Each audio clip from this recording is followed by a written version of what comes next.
Greetings and happy return. We will review the anime series The Wrong Way to Use Healing Magic today. If you enjoy this summary, please think about subscribing. We hear the usual rumors in a high school circling around a couple that seem to be a match made in heaven.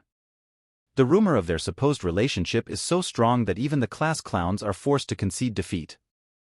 When the famous duo finally appears on screen, we are introduced to Inakami, the president of the student council, who is striding down the hallway with assurance and declaring her intentions to uphold order in the school, while Kazuki, the biggest simp, follows along behind her, giddy with excitement at the prospect of getting so close to a girl. He may be a simp, but at least he has a pretty face and hose. But the same can't be said for Yusato, who is such an ugly loser that he got the opening spotlight stolen from him in his own anime. He is just your average high school boy with zero friends and zero hoes. Thus, the only noteworthy event of the day for him is discovering a baby bird's fallen nest. Even though he is an outcast, he is at least kind, so he helps the birds return to their nest and offers them the option to pay him back later. But then he realizes that he is talking to a bunch of baby birds and leaves before he gets any weirder.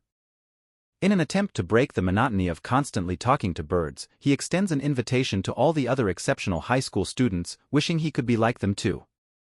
Yusato determines that it is time for him to return home, but as he heads to his locker, he discovers that his umbrella has been stolen. For an instant, he considers just snatching the other one he sees by the wall and leaving its owner stranded here, just like he is. However, he receives a call from the principal of the school and he says, but then again, so far, being kind is the only remarkable trait he has, before deciding to sit down and accept his fate of being stuck here and wait out the storm. He laments that if he could just use magic to simply blow away the rain, this would be so much easier for him. However, things don't go as planned for him. And it seems that the rain took offense at his remarks because, a few hours later, it is still pouring heavily and is even starting to rain a little bit more as a little screw you, Yusato. As he is contemplating his next move, he hears a voice approaching from around the corner and discovers that Inakami is still enrolled in school. She queries why he is still here at the school when, in a normal situation, everyone would have left hours ago. But this is the first time he has ever been this close to, let alone had a conversation with a girl, so he is stumbling over his words like an idiot. She manages to piece his half-sentences together and realizes that he must be stuck here because he doesn't have an umbrella. However, it is almost the school's lockup time, so the gates are going to be shut soon. Yusato takes the hint and decides to just run through the rain, even though it definitely means he will get soaked. But Inakami stops him because it wouldn't be right for the student council president to let a student get himself drenched while she has an umbrella in her hand. But just as Yusato was about to get the chance to share an umbrella with Inakami, Kazuki shows up and offers Yusato his spare umbrella, which he keeps in his bag for occasions just like this. This move successfully cut to Yusato and dash any dreams of physical contact with Inakami. But speaking of which, Inakami asks if Kazuki knows Yusato since he is being very friendly with him. They are apparently in the same class, but remember, Yusato's friend count is a total of 0. So Kazuki must have really put some effort into learning all of his classmates' names. This is the first act of kindness that Yusato has ever experienced, so even though he didn't get alone time with Inakami, it seems that he has managed to raise his friend count to 1. Even though he is still a little awkward, Kazuki tells him that since they are classmates, there is no reason for them to be so close. Inakami joins in on the joke, making the three of them into a trio of students. Yusato went from being a hoe-less and friendless person to just a hoe-less person, suggesting that luck is finally on his side. He is finally doing something interesting because he gets to walk home with the popular kids, something that every other student would kill to be able to do. On the walk home, Yusato talks about how he had thought Kazuki would be more of a ladies' man than he has since he has always seen talking with the girls in class, but the hoes just flock to him. They are nothing he can do about being good-looking. Yusato also thought Inakami would be a good student and would be far more unapproachable than she actually was since she is revered as a goddess by all the students. If she so much as sneezed in class, her snot would be bottled up and sold on eBay for $1,000. So getting to talk to her like this is still jarring to him. Just to get out of the way, Yusato asks if they happen to actually be dating like the rumors say, but they deny it and say they are just around each other a lot. So it is natural that those kind of rumors would be spread. With that cleared up, Inakami asks Yusato if he has any plans for the future or anything, but he hadn't really thought about it up till now. Although she asked him the same question some time ago, Kazuki finds it a little strange, but she dismisses it as mere curiosity because she doesn't really have any plans for the future. She doesn't feel like she belongs here and doesn't really have any ambition for the future because everything she tries almost always succeeds with little effort. She is genuinely harmed by her achievements. While Yusato has never really tasted success, he definitely knows what it feels like to not fit in, so maybe they are not so different. Inakami and Kazuki stop in their tracks because they claim to have just heard something that sounded a lot like church bells just now. They can hear as clear as day, but Yusato doesn't hear anything because he is being sidelined by the Isekied forces. He gets closer to them to see if they are alright and thus it gets pulled into the Isekied portal even though he was never actually meant to be there. The magic circle beneath their feet is about to teleport them, and they have a wide range of reactions from Kazuki's confusion to Inakami's utter excitement and Yusato who gets cut off in the middle. Yusato later opens his eyes to find himself in a palace before a king. After the initial shock of the situation, he asks Kazuki what is going on and why they are in such a strange place. But while either brains are still processing, Inakami is practically drooling from excitement as she realizes this is a fantasy and she is loving it. The king notices that they have all finally awoken, so he starts talking. He apologizes to them but asks that they at least hear him out before they make their judgments on what to do from here. Thus, they decided it might be necessary to take drastic measures and turn to the forbidden spells of ages only getting more excited as he talks. That allowed them to summon heroes into this world. He goes on to explain that they were summoned to his kingdom as heroes and Inakami has a mini-gasm on the floor from the sheer excitement. But Kazuki is missing the part where the king of demons had laid siege to his kingdom and with a combined effort, they were successfully able to repel him for now. But since the Demon Lord is surely strengthening his army right now, they probably won't be so lucky next time. He was just living his life a moment ago, but now he is being asked to fight some Demon Lord and he is supposed to just be okay with it. He had a good life and a family that he loves, so he wants to be sent back to his world. But the king apologizes again and tells him that the summoning spell only works in one direction, so it isn't possible to send them back right now. This isn't good enough for Kazuki who gets even angrier, but then he gets reminded that he is surrounded by armed guards who serve the king, so picking a fight here won't get him anywhere. The king gets down from his throne and walks up to three before kneeling before them. He swears that he will find a way to send them back to their original world in the near future, but in the meantime he asks Kazuki for help. He asks that they lend him their power to help save his kingdom and its people. Inakami calls her excited for a bit and asks the king why he keeps referring to them as heroes, even though he has no information on them, so he has his assistant, whilst he explains. The hero summoning magic circle contains a spell that seeks out individuals who could be potential heroes, which is why they would hear a bell sound before they are summoned. But that just means that while Inakami and Kazuki were the intended target, Yusato just got dragged along for the ride and isn't a potential hero. We cut to the magic aptitude evaluation that they will be taking, and Wellesley instructs them to place their hand on this magic orb to determine their attribute and its strength. While Inakami is taking her turn, Kazuki asks Yusato if he really isn't angry about the way things turned out for him. Not only was he summoned here against his will, it happened by accident too. But luckily for him, the king actually accepts responsibility for his actions, and despite the likelihood that Yusato might just be a regular gyud, he is still being treated well. Besides, Wellesley told him that they are not the only ones who are being treated well. And that there is still a chance that he might be able to use magic after all, so he might as well try. Yusato is taking this a lot better than Kazuki was expecting, and then there is Inakami who is still itching to get her grubby little fingers all over that ball. As soon as everything is ready, Inakami touches the crystal ball with her hand, and it starts to glow that vivid yellow. This demonstrates her enormous mana reserve and is suggestive of the thunder element. When Kazuki gets close to it, it starts to glow a bright white color. This is one of the more uncommon abilities because only Kazuki possesses it. It is only wielded by a select few. Light magic will be a potent weapon in a battle against demons because it is their inherent weakness. Last up is Yusato. He touches the orb and it begins to glow with a beautiful emerald green color. So he asks Wellesley what it means, but she's freaking the hell out and grabs him to go inform the king of what has just happened. She bursts into the throne room to meet the king and he asks what happened. She says, "You know, Nakami, both have great magical aptitude, but the real issue is with Yusato's magic."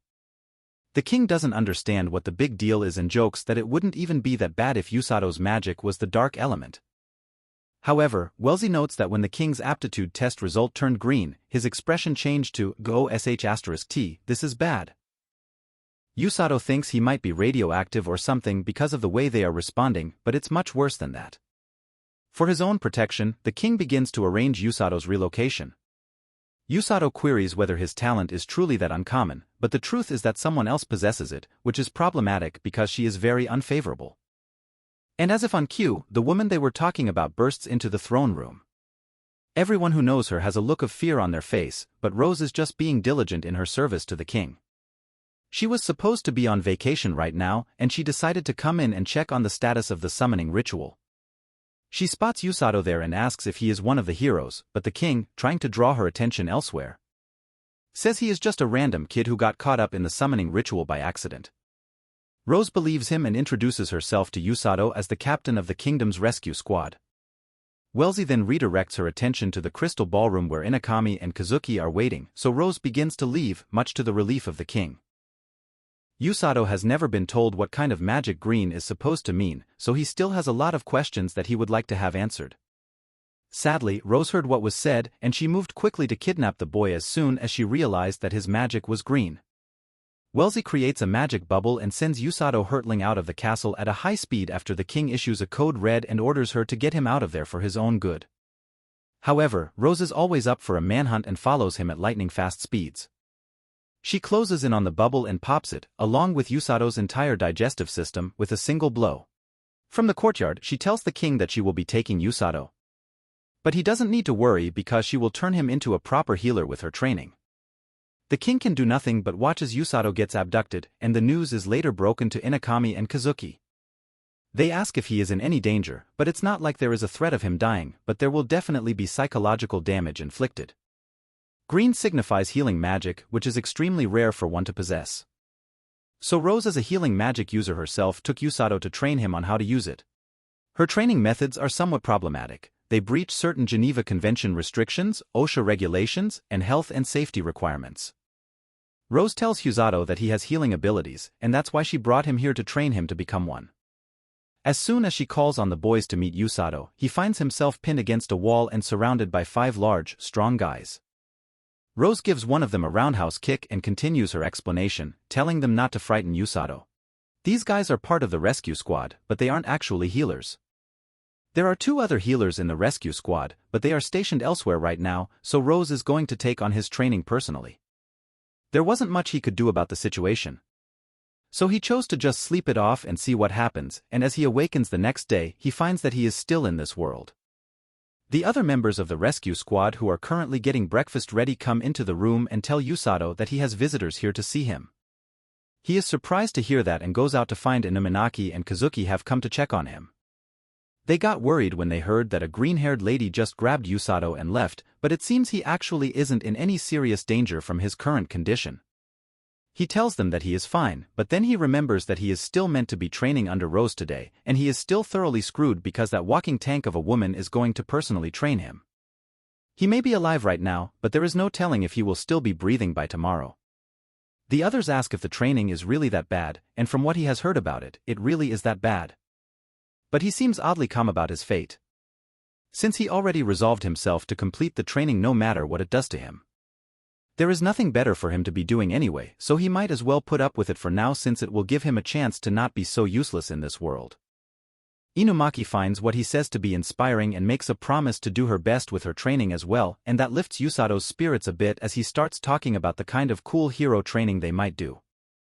The 2 later leave the rescue outpost to return to their training for the day, and as they go, Usato thinks those 2 are amazing for adjusting in this world, and he wants to help them out as quickly as possible. Which is why, even if it means killing himself, he will give his training everything he has.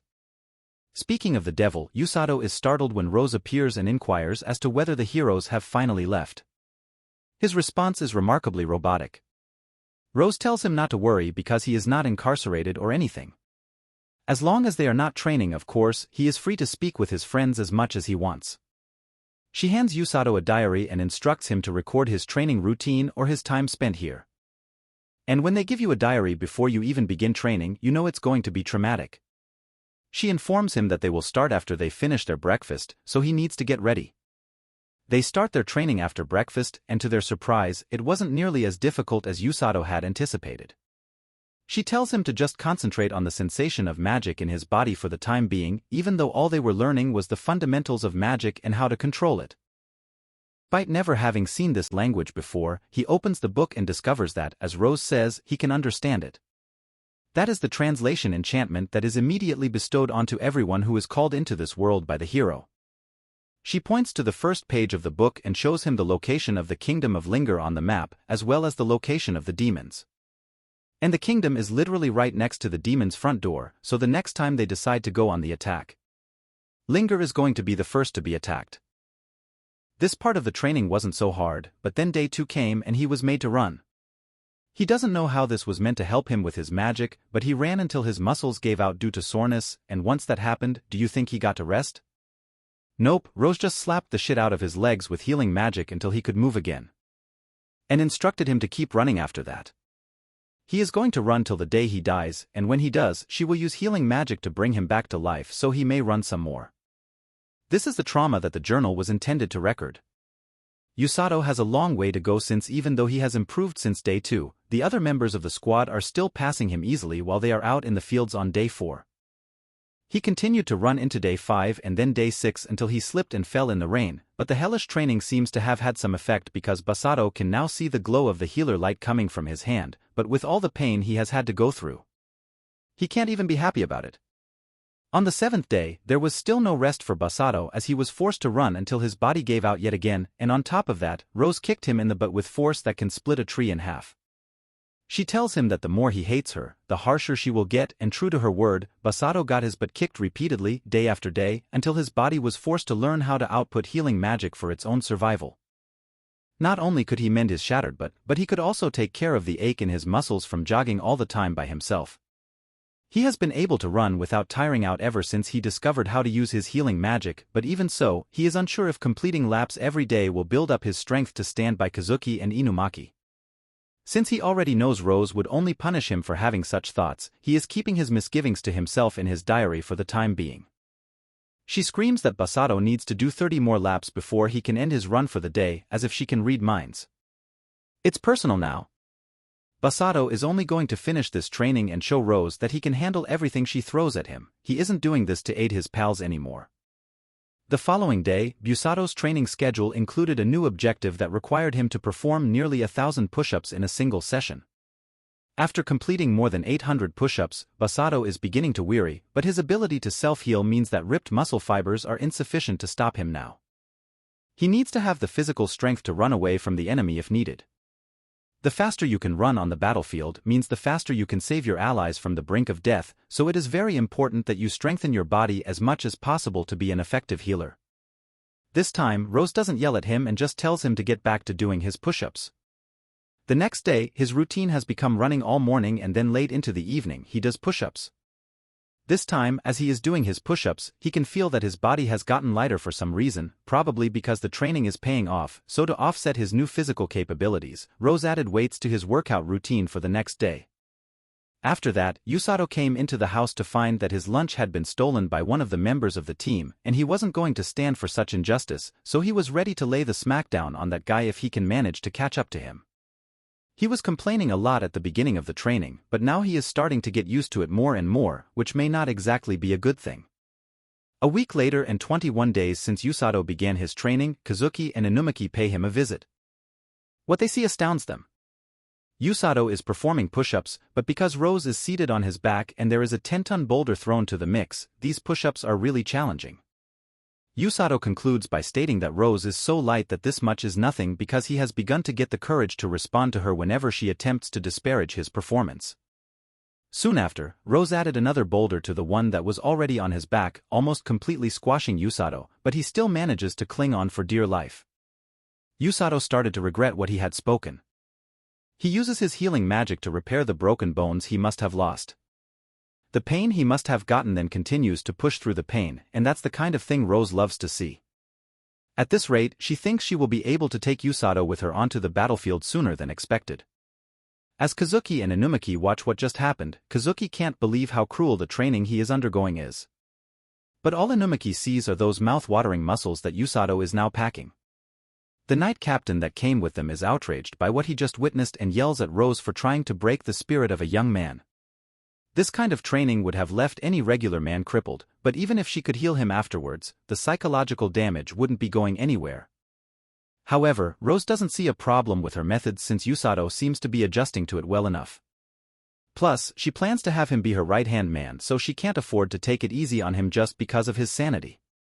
So Usato, Kazuki, Inumaki, and Princess Celia, who accompany them, all go to have a chat under a tree, where Usato learns that Sigillus is the strongest knight in the kingdom.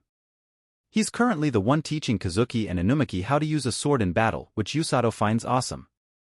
Putting that aside, he inquires as to the identity of the girl, who answers as Princess Celia of the Olingar kingdom. Acknowledging her as the princess, Usato starts to bow and say he is sorry if he offended her. Celia doesn't like the princess treatment, so she asks Usato to just treat her like any normal person. She brought a pastry for them all to share together, so they dig in. Kazuki asks Usato if his training is always as bad as it was today. But he actually had it pretty easy today compared to what he normally has to go through. Usato asks what kind of training Kazuki and Inumaki have been up to this entire time, so he recounts that they've been doing sword training with Sigillus, followed by some magic training with Wellesley in the afternoon. But their mental health is still very poor. They're still taken into consideration while they are going through the training, unlike what Usato has to go through, but he has lost enough brain cells, so he is used to it by now and it's not as bad for him anymore. Usato reaches for another slice of pie and Inumaki can't help herself and gets real down bad for Usato's rock-hard abs. Usato tries to change the subject before Inumaki can any more moist and asks if there was something Kazuki wanted to ask him. Kazuki says it's nothing much, he was just wondering if Usato was having a hard time here, and yes, he definitely is. But is much more manageable than it was when he first got here. He wanted to run away, but Rose was too fast, so he had no chance of escaping, but after doing it for a while and getting used to the new environment, he has started to think of this place as home and somewhat enjoy the training. He may just be being stubborn in the end, but since he is not a hero or anything, he wants to be able to assist them when they go into battle against the demon army. Just then, the guy who ate Usato's food a week ago shows up to bring Usato his lunch, but Usato has still got beef with him. They start trading blows with one another, and Usato will probably win since he can heal himself and the other guy can't. But the others wonder if they should intervene or something. Kazuki thinks it is fine since Usato seems to be having fun, so this is probably him at the happiest he could be. As Inumaki is about to leave, she thinks to herself that there must have been a reason that Usato got pulled into this world with them. So they should all try their hardest to become the best friends they can be. But they are all versions of themselves here. That night, after beating up the lunch thief, Usato takes a bath and thinks to himself that he is glad he got to see Inumaki and Kazuki. Although Inumaki kind of creeped him out back there with how she was looking at his body, but then again, he can't blame her because his body is awesome right now. He is faster, stronger, better, and this is all a result of the training he has constantly been doing.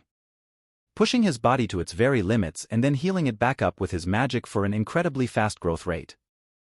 He's not sure, though, if his incredible muscular increases will be sufficient to save lives in combat. Usato is informed that he would be spending the day with Rose the next day. Usato, who is still unaware of what this means for him, follows Rose into the forest and out of the realm, unaware that the others do. She informs him that he must kill a large grizzly bear before he is permitted to return home. Rose doesn't appear to care that Usato never really learned how to fight, she just throws him into the wilderness without any help or direction. Perhaps I'm missing a page. Furthermore, Usato's fly hacks aren't technically enabled, so unless he takes immediate action. Just before he hits the ground, he turns to confront his issues and raises his arms to stop the fall, declaring he won't allow himself die here. Even though he made it through, you can be sure he needed at least 2 new elbows after that one. He takes a moment to tend to his damaged body and accepts that he will remain in this woodland until he fulfills Rose's request to kill a large grizzly bear. He was still free to walk away like that. Usato would much rather manage a bear than Rose, but he would have to deal with her anyhow, without killing one. He uses the Joestar family's trade secret to retreat after realizing that the bear is larger than he anticipated and that it is horrifying up close. He is confident that, with all of his running experience, he can easily outpace the bear, but the bear has also never missed leg day. Declaring that he will never be able to escape the bear, he recalls the grueling training he endured and gained enough self-assurance to turn around and yell, "Come at me, bear." Still, there was never a fair fight in the first place because the bear had 2 more to jump Usato's ass. He spun around again and ran as if his life depended on it. He chose to take advantage of the sound of a roaring waterfall while he was running by jumping off a cliff and into the river to get away from the bears. The bears watch to see whether he gets up again, but they eventually lose interest and go on, leaving Usato alive for another day.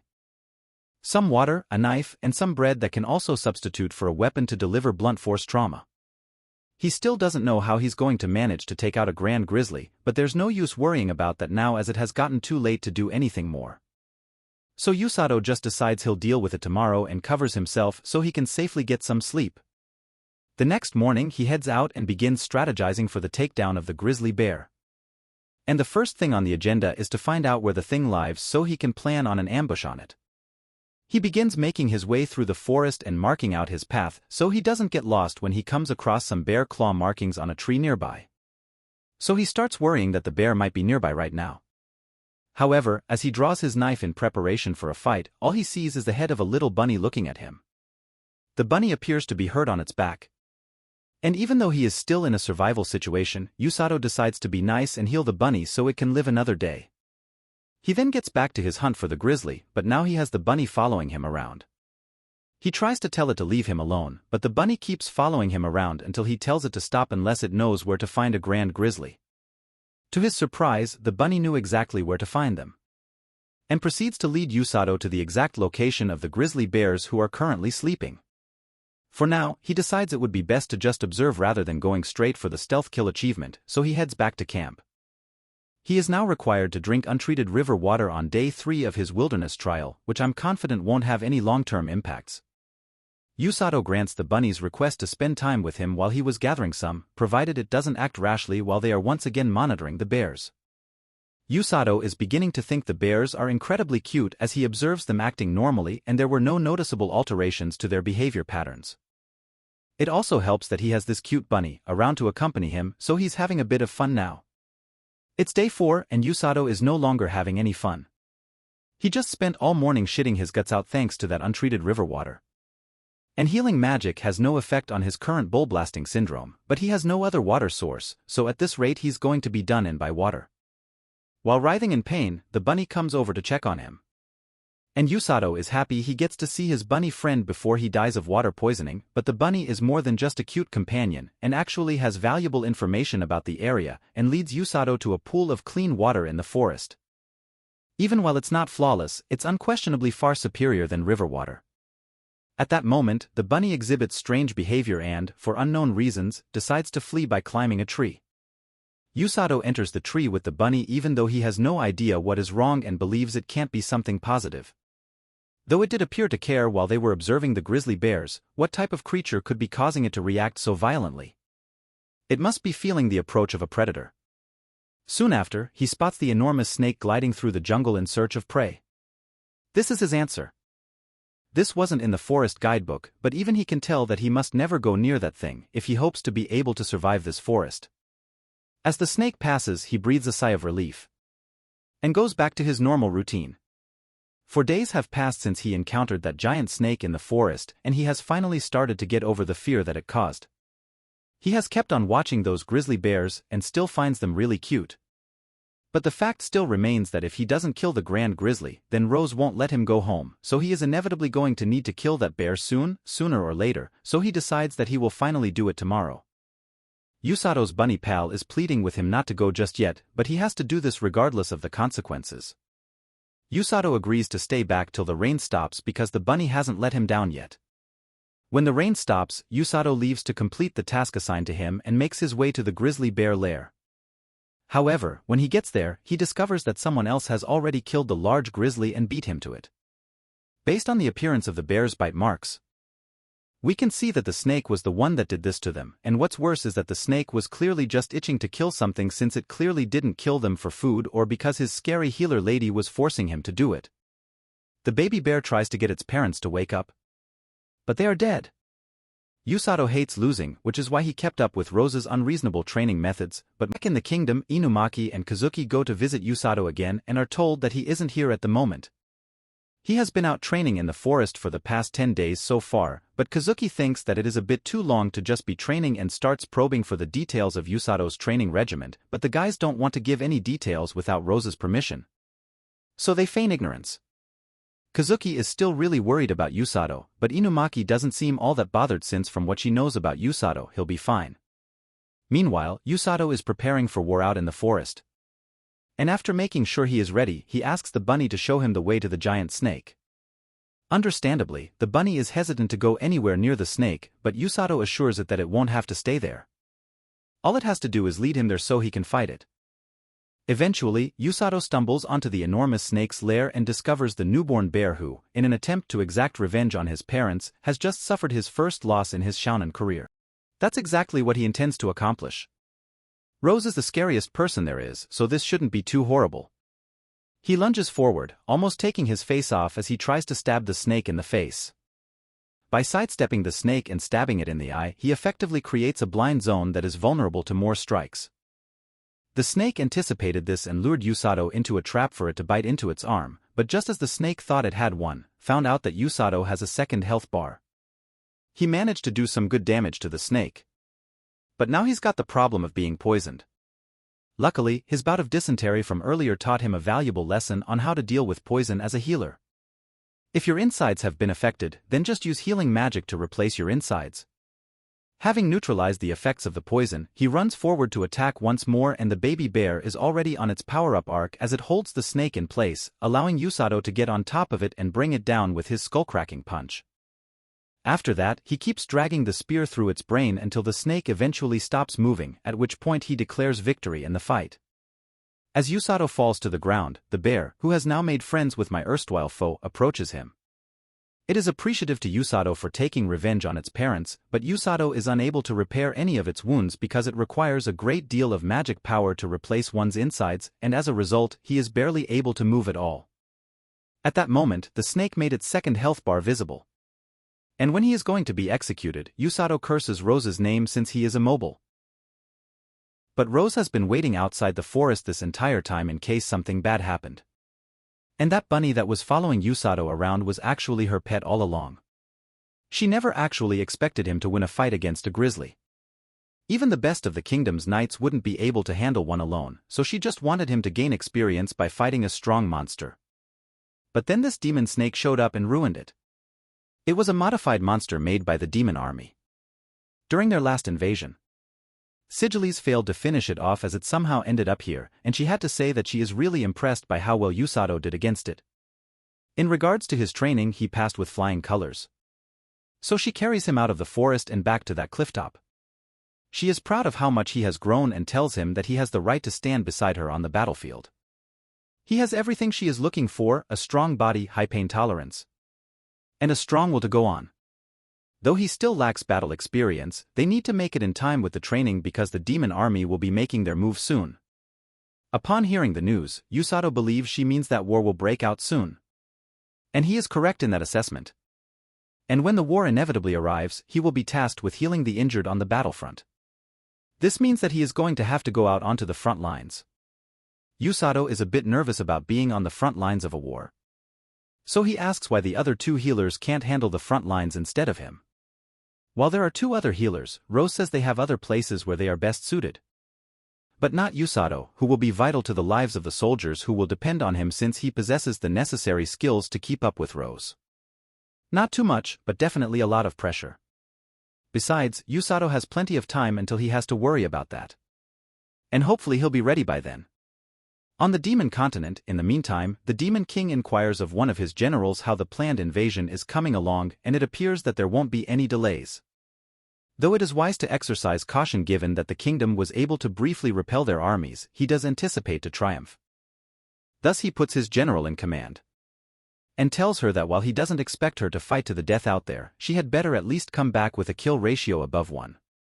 She promises to live up to his expectations and Amila is dismissed from the meeting. As she exits into the corridor of the demon castle, she gets teased about being nervous in front of the king by her fellow general. Amila has better things to do than get teased by the furry doctor. So she begins to walk off, however. Hiralik tells her that his latest animal experiment is going really well, so she could come check it out if she wants to. Curiosity gets the better of Amila and she decides to go take a look at what kind of monster the doctor has cooked up this time.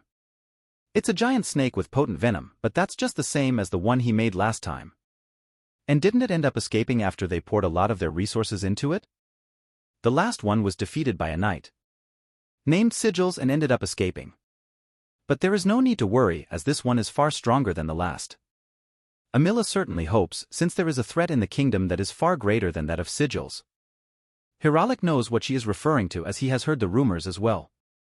They are called the kidnappers, since they just run out onto the battlefield and snatch up any of the wounded before getting the hell out of there.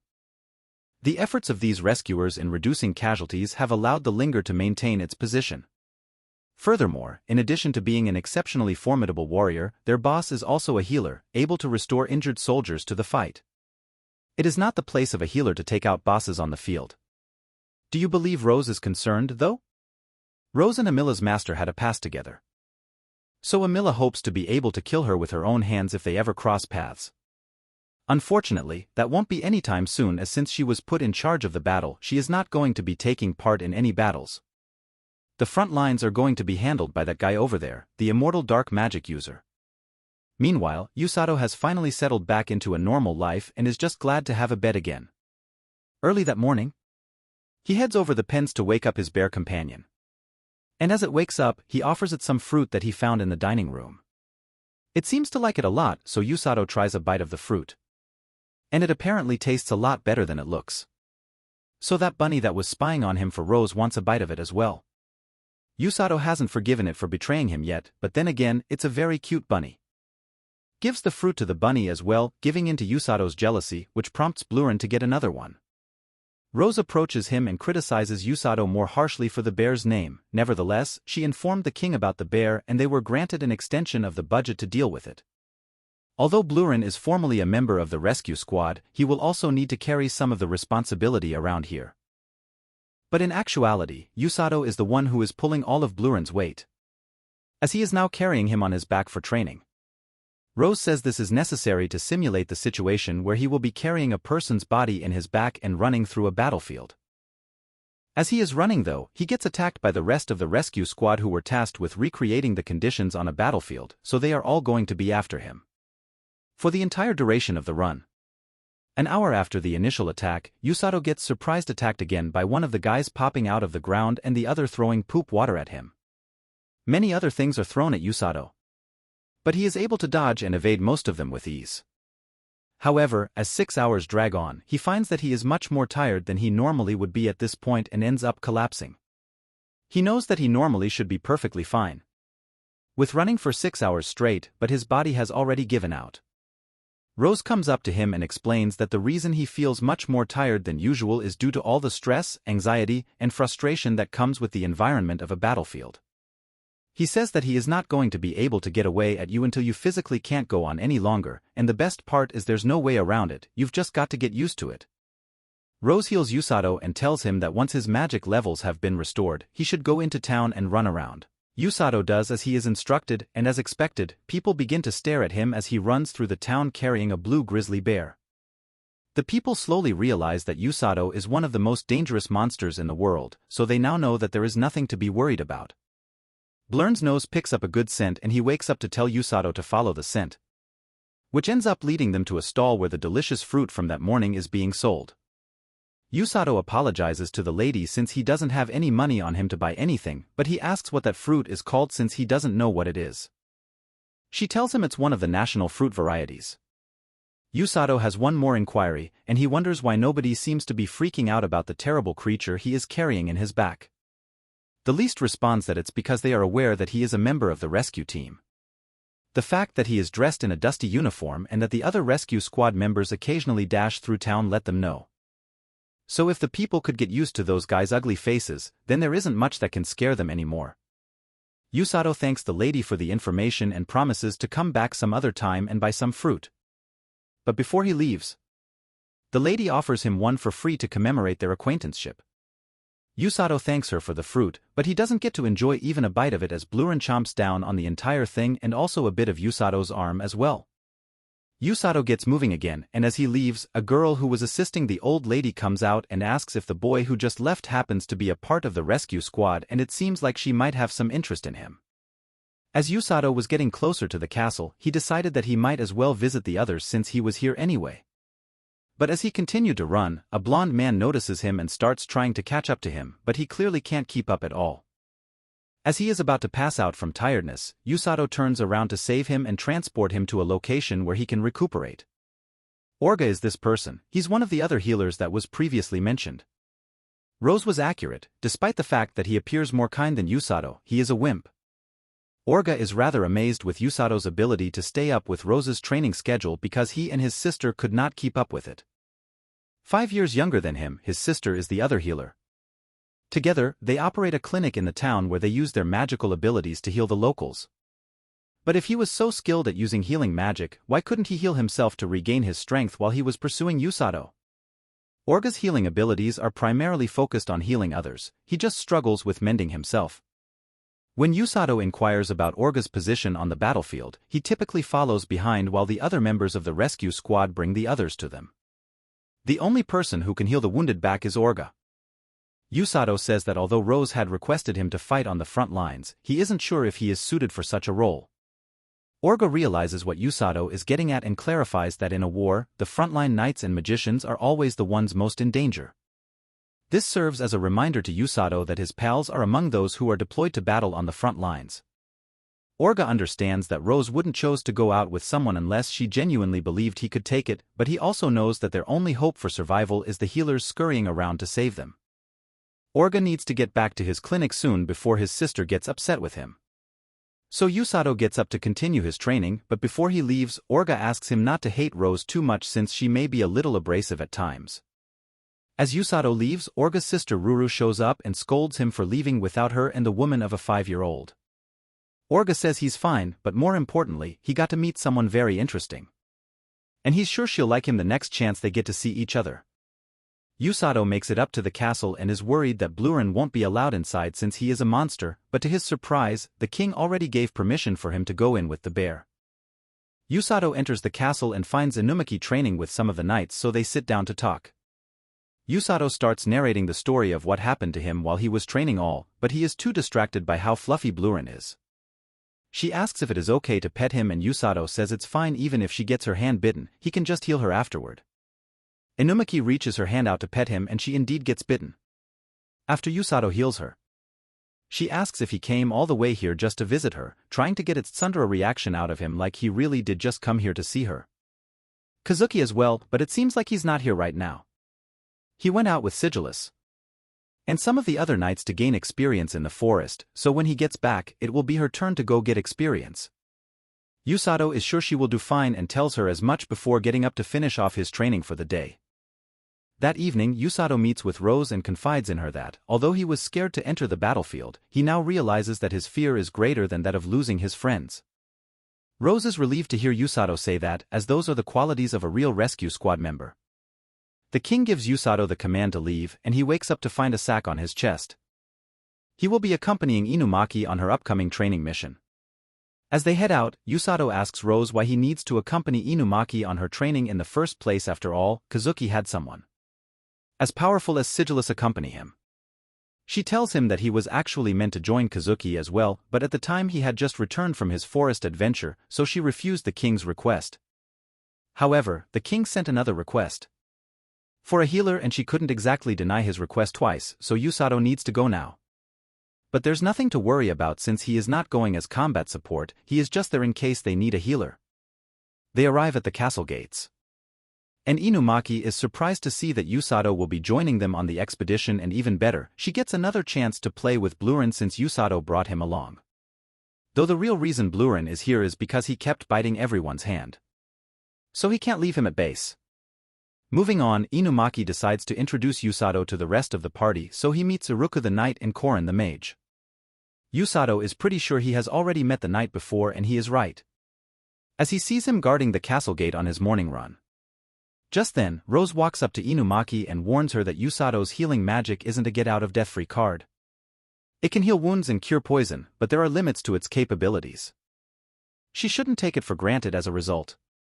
However, since Sigillus trained her, she shouldn't need healing too frequently. As Rose leaves, Inumaki says she's really strong. Despite her lack of prior military experience, she possesses excellent training. They continue their expedition, and we catch a glimpse of Kazuki practicing his sword skills. When the princess approaches him from behind, she chastises Kazuki for exerting his body further in spite of his extreme training exhaustion and the fact that the hoes obviously still flock to him in this world. Celia is worried for his well-being, but he assures her that he is perfectly capable of handling this much exertion. Meanwhile, Yusato hears from Inumaki about the condition Kazuki was in when he returned from training. But he said the battle experience was worth the pain and now they are going out to do the same thing. Yusato recalls what happened last time. He was in that forest and he wonders if Blurin misses his home after being gone for this long. But speaking of Blurin, Inumaki asks if he will be waking up anytime soon because if not, she wants to pet him. Normally something like that would be fine. But with how her hands were wriggling, I'm pretty sure we can classify that as a crime. Yusato is not about to let Blurin get fondled in his sleep, so he smacks Inumaki's hand away repeatedly. She can't believe Yusato is being so cruel to her. But really she's the one to blame for acting creepy. All the commotion ended up waking Blurin up, and as he is now conscious again, Yusato lets him down so he can walk on his own again. However, I'm not sure if you can call that walking, seeing that Blurin is still really sleepy and Inumaki seizes the opportunity to offer him a piggyback ride so she can get some consensual physical contact.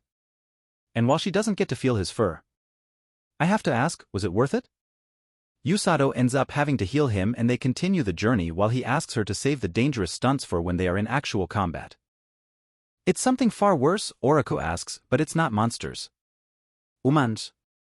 The bandits, frustrated that their ambush plan has been foiled, emerge upon realizing they have been discovered. Oriko pushes back against their demands that the party turn over all of their valuables. The group is presented with a large number of bandits who pose a threat by the bandit leader, who is not exactly giving them much of an option. Since these idiots are obviously trying to be bandits, Yusato is curious about what these people are up to, but he doesn't find them particularly menacing. The same goes for Inumaki, who is just excited to finally get her fantasy bandit fight. The bandits take a closer look and realize that the group have a blue grizzly with them, and while the rest of the bandits want to do the smart thing and run, the bandit leader urges them to stay since it is just a baby blue grizzly. They may even be able to capture it alive and sell it on the black market if they're lucky. Hearing them threaten her beloved Blur, Inumaki fires a thunderbolt at one of the bandits, and surprisingly, the guy is still alive afterwards. Yusato praises her for her control and her blast, and tells her she is free to go wild. Inumaki proceeded to electrocute all the bandits, leaving just their leader standing. While Oriko is fighting the leader, Korin detects something else coming their way, and it is pretty fast too, so before Oriko can react, they are hit with a stampede of boars. These monsters usually live much deeper in the forest, so for them to be all the way out here, something really bad must have happened. Blurin steps out to defend Yusato, but that leaves Inumaki open to be attacked, so to save her from a painful death, Yusato uses his body to protect her and gets flung several feet into the air. He uses his healing magic to regenerate all the damage that they are surely going to take from this fall as they crash through trees and off the side of a mountain into a river. He remembers that he's been in this river before, so he knows there is a huge waterfall up ahead and warns Inumaki that he has to leave. Yusato opens his eyes to find Inumaki standing over him and trying to move his body to safety, but there was no need for all that since Yusato already healed himself and was just resting after he dragged Inumaki out of the river. In any case, he wants to heal that cut on Inumaki's face before they do anything else, and she apologizes for having things come to this while they were out training. Yusato says it's fine, and if he had to be stranded with anyone, then he is glad that it was her. But still, he never would have imagined that he would end up back in this forest so soon after he left. Inumaki is confused by what he means. So Yusato explains that he got yeeted into the forest a while back, so he knows that it is full of monsters even more powerful than the boars that got them into this mess. They lay out everything they've got on hand. And unfortunately, they lost most of their rations and supplies, so they're in a pretty tight corner when it comes to food and water for the night. Thinks it will be dark soon. And it might rain, so trying to lead the forest would be a little difficult. For now, they should try to find a safe place and set up camp for the night. Last time he was in the forest, he would just sleep in the tree branches. But Inumaki has never climbed a tree before since her family would never let her have fun. As a compromise, Yusato suggests that they head into a cave instead as it will shield them from the rain as well. After resolving their shelter dispute, Yusato suggests that it would be wise to change out of those drenched clothes. She accepts and moves to a corner to change, but as she does, she feels awkward and worries that Yusato might see her, even though he hadn't considered acting in that way. Subsequently, Inumaki utilizes her lightning abilities to catch them some fish for supper, electrocuting all the salmon in the area and then igniting a fire to cook the fish. Inumaki is over in the corner of the room, staring at the wall, so Yusato apologizes if he made her feel uncomfortable, but it's just because after staring at his muscles, she is having trouble keeping her composure. Glancing up, she sees 4 bright red eyes staring back at her. But as one might expect, it turns out to be a bunch of venomous monkeys instead of a spider. Yusato claims he has read about these before and that it is okay to get this close to them because they shouldn't be hostile. But since their name implies venom, she ought to refrain from touching them. Unfortunately, Inumaki never learned to keep her hands to herself and gets herself poisoned. Meanwhile, back at the castle, they have just received word from one of Corinne's familiars that Inumaki and Yusato have both gone missing. Kazuki is beside himself after hearing this and asks if a search party has already been assembled. The king assures him that the search party will be dispatched in the morning, but that isn't good enough for him. So he prepares to head out by himself. Before he can leave though, Rose gets in his way and assures him that there is no reason for him to be concerned for their safety. After all, Yusato has survived far worse. And if he is alright, then Inumaki will survive as well. Rose was right, as after curing her Inumaki's poison, they had a great lunch of fish and Yusato is really grateful that he has his own personal sparker with him. Inumaki doesn't like being compared to a piece of camping equity, but she is getting pretty sleepy, so Yusato suggests that they take turns getting some rest. He is fine with letting her sleep first, but she feels bad after making him heal her so much since they got here. So she wants him to rest first so he can recover his magic. As the rain begins to pour, Inumaki calls over to Yusato to see if he is still awake, and after he responds, she asks how he feels about them being safe. She says that he is not, and that he wants to go back, but at the same time, he now has a reason to stay here as well. Inumaki doesn't want to go back and Yusato has a good idea of why. It's because she has nothing left for her in their original world, so she is much happier here. He trained extremely hard when they first arrived because he didn't want to burden her or Kazuki, but now that he wants to protect them, they decide to put Earth's problems aside for the time being and focus only on rescuing this kingdom. When they start to leave the forest the following morning, they come across something in the bushes. They are initially tense, but it turns out that Blurin and the others are the ones who have located them. After having to follow Blurin all the way to this point and until he heals, Aruku is worn out. He clarifies that they were looking for Yusato and Inumaki when Blurin started running quickly, giving them the impression that he might be able to help them find Yusato. Blurin was regrettably extremely fast, but now that they've all arrived and merged, they're getting ready to exit the forest as a group.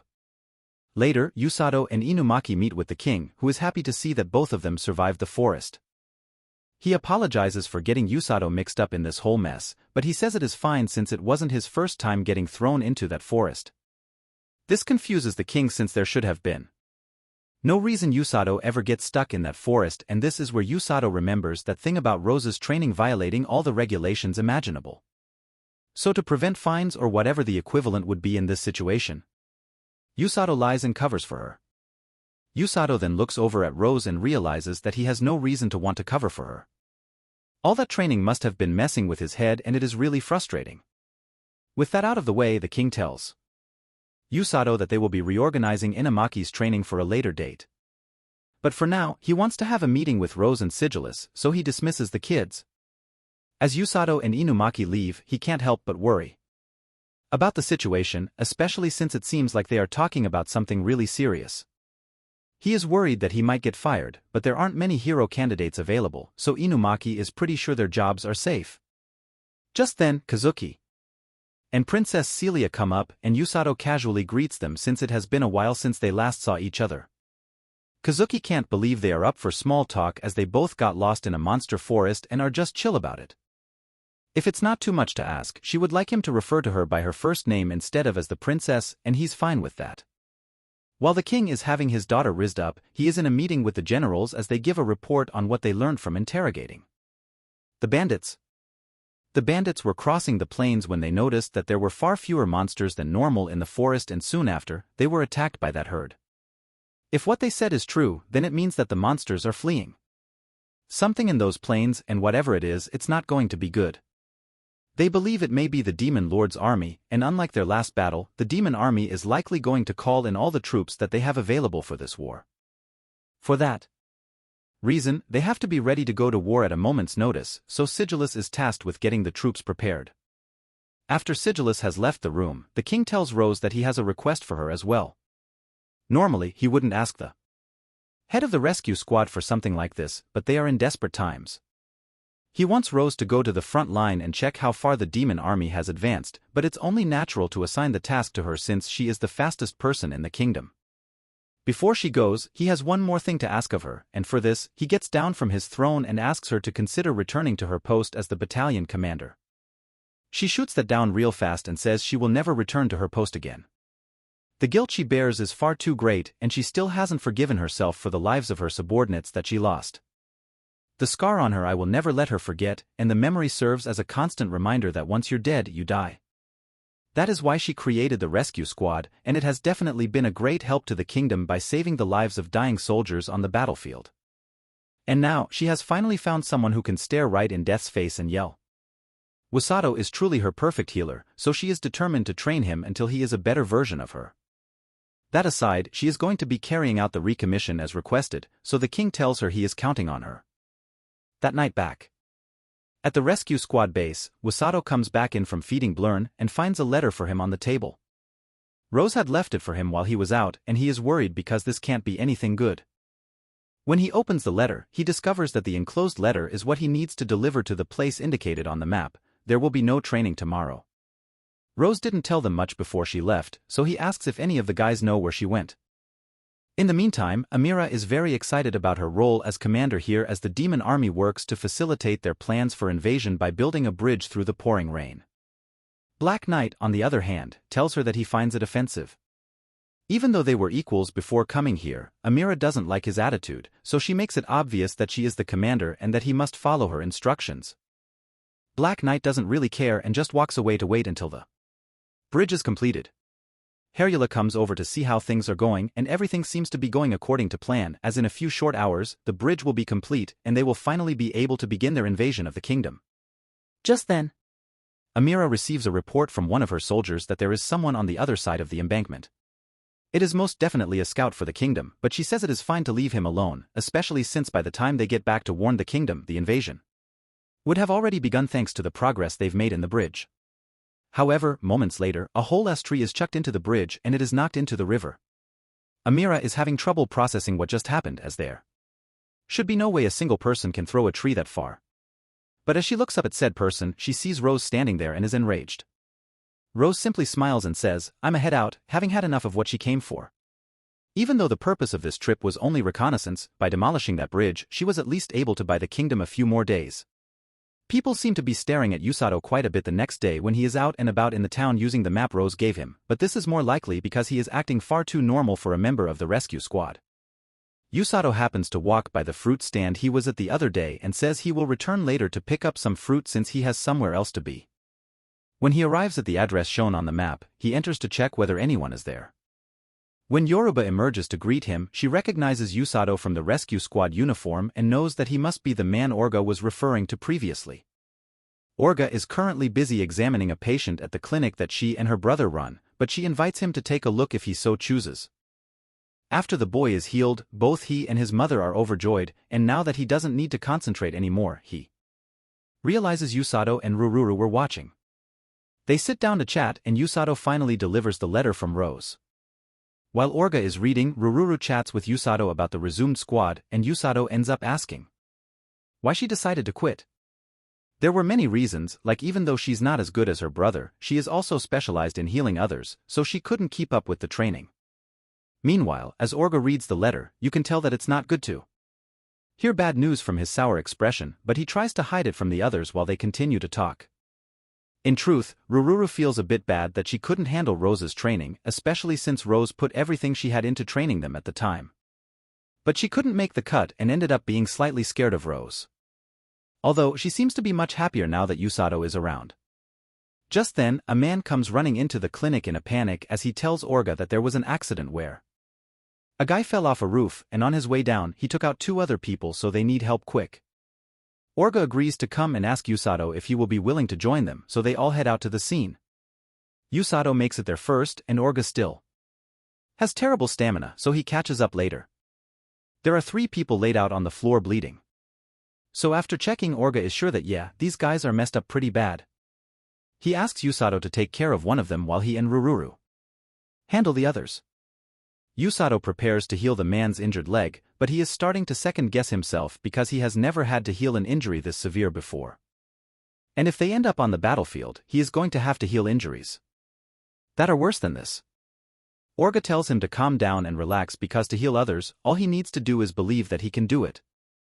Usato remembers what Kenzuki said about Rose having complete trust in his capabilities. And if she believes in him, then he can believe in himself. They eventually manage to heal all the wounded people, and as they return to the clinic, Rururu and Orga praise Usato for doing so well in the situation. So they ask that he come by to help once in a while since they could use an extra set of healing hands.